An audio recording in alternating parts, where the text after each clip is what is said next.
শুনিলে মন্ত্ৰীবৰ সাধাৰণ প্ৰজাকে ইতনে ধিক্কাৰ দিছে দখলটোক অপদাৰ্থ বুলি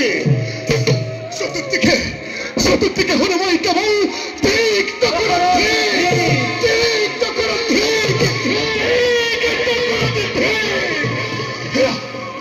শুনক মন্ত্ৰীবৰ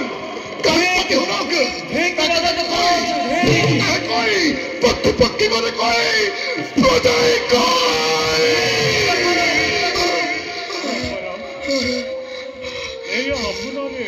মনোৰম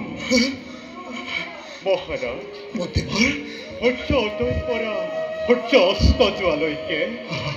বিনা হাৰে যাত্ৰা কৰাৰ বাবে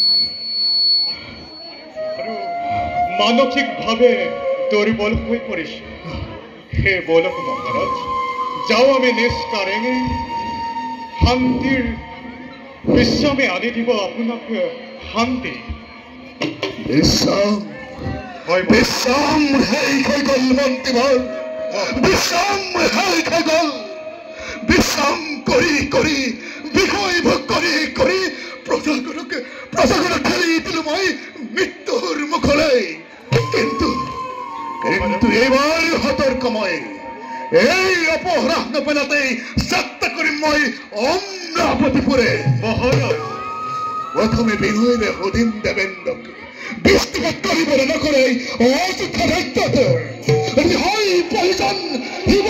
সংঘাৰ মুক্তি ধৰি পয়ৰ ধুমুহা বৈ অমৰাৱতীপুৰে বাধ্য কৰিম দেৱতাক মই বৃষ্টিপাতৰ হেতু মন্ত্ৰীবৰ আপুনি যাওক মোৰ অবৰ্তমানত আপুনি পালিব পদে মই আহিলো মহাৰাজ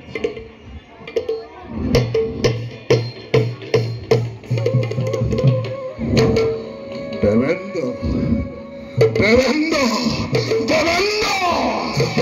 অহংকাৰৰ উচ্চ শিখৰৰ পৰা নামিবলৈ প্ৰস্তুত হোৱা তুমি